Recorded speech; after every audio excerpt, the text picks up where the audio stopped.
नमस्कार दोस्तों, एक बार फिर से स्वागत है आप लोगों का हमारे YouTube चैनल में। कर्मचारियों के हक में सुप्रीम कोर्ट ने बड़ा फैसला सुनाया है। दो बड़ी खबरों के साथ दिन भर की शुरुआत करते हैं। एक बार जल्दी से जुड़ जाइए। आप लोगों के साथ एक बहुत ही इम्पोर्टेंट जो बात है, खबर है, जो आप लोगों के साथ हम शेयर करना चाहते हैं। तो वीडियो को लाइक कर दीजिए। अगर फर्स्ट टाइम विजिट कर रहे हैं चैनल पर बने रहिए, चैनल को सब्सक्राइब कर लीजिए, साथ ही साथ बेल आइकन को प्रेस कीजिए ताकि जितनी भी नोटिफिकेशन आती है कर्मचारी पेंशन से संबंधित वो आप लोगों के पास तुरंत पहुंचे। तो बताते हैं कि जो कर्मचारी के हक में सुप्रीम कोर्ट ने क्या बड़ा फैसला सुना है।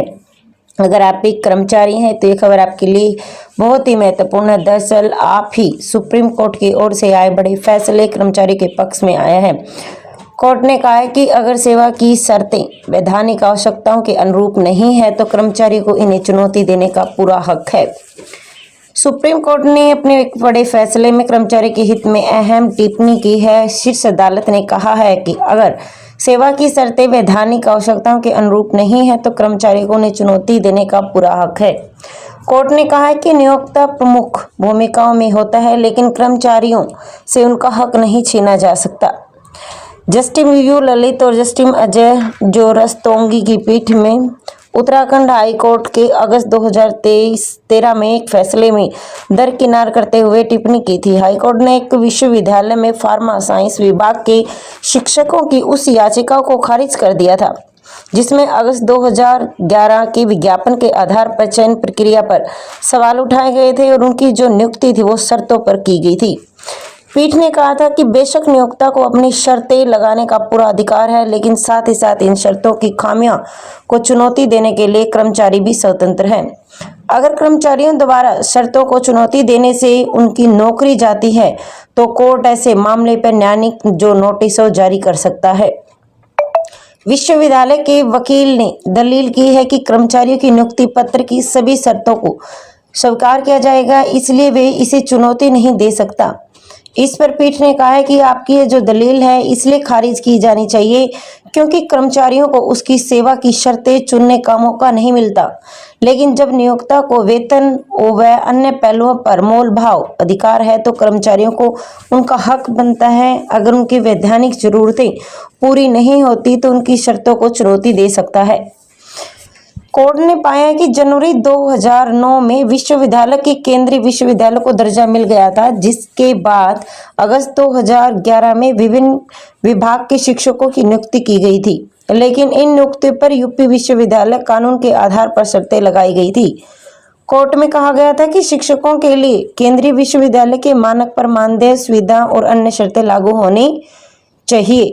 तो दूसरी जो बड़ी खबर है वो है ये कर्मचारियों के लिए बड़ी खबर। सुप्रीम कोर्ट की याचिका खारिज, जब वेतन बढ़ेगा 3 किस्तों में अरियर का भुगतान। अब खाते में जो बड़ी रकम आप लोगों के पास आ सकती है। दूसरी बात ये निकलकर सामने आई है कि कर्मचारियों के लिए अच्छी खबर है। डीए में वृद्धि के साथ साथ उनके वेतन की बढ़ोतरी भी की जाएगी। साथ ही साथ सुप्रीम कोर्ट के 3 किस्तों में अरियर का भुगतान के निर्देश जारी किए गए हैं। वहीं केंद्र और राज्य सरकार की तरफ से दायर याचिका को सुप्रीम कोर्ट ने खारिज कर दिया है। कर्मचारियों के लिए बड़ी खुशखबरी। दरअसल सुप्रीम कोर्ट ने 27 जुलाई 2022 के फैसले को जारी रखा था। इसके साथ ही केंद्र और राज्य सरकार की ओर से कमीशन आयोग की सिफारिशों के खिलाफ याचिका डाली गई थी। याचिकाओं को खारिज कर दिया गया। इतना नहीं, सुप्रीम कोर्ट ने महत्वपूर्ण आदेश देते हुए तीन जो किस्त है उनके अरियर का भुगतान के आदेश जारी किए गए हैं।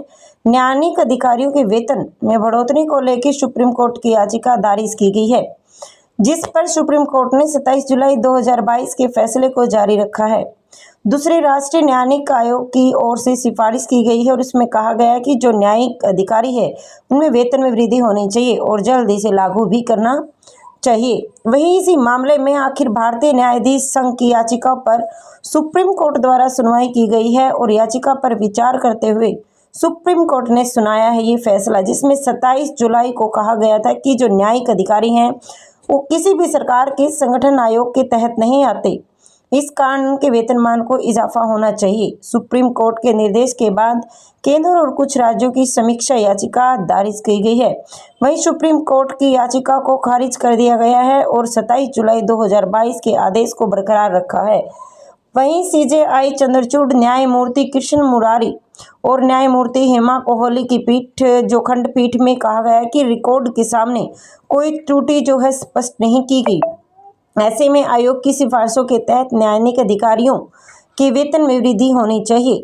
साथ ही साथ एरियर पर भी बड़ी अपडेट है। सुप्रीम कोर्ट ने केंद्र और राज्य सरकार के निर्देश दिया है कि अधिकारियों को बकाया भुगतान जो है 3 किस्तों में किया जाना चाहिए। जो पहली जो किस्त है वो 23% 3 महीने के बाद 23% और जून 2023 के पूरे एरियर का भुगतान निश्चित किया जाए। इसके आधार पर अधीनस्थ न्यायपालिका से संबंधित अधिकारियों के वेतनमान और अन्य शर्तों की समीक्षा के लिए 2017 में सर्वोच्च और दूसरे राष्ट्रीय न्यायिक वेतन आयोग का गठन किया गया था, जिसमें जस्टिस जे.के.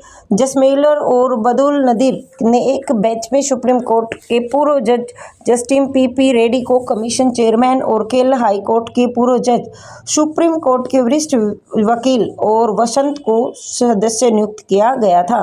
तो दोस्तों, आज की बड़ी खबरों में आप लोगों का स्वागत है। तो कैसी लगी कमेंट सेक्शन में जरूर बताइएगा। मिलते हैं किसी नई अपडेट के साथ, तब तक के लिए जय हिंद, जय भारत।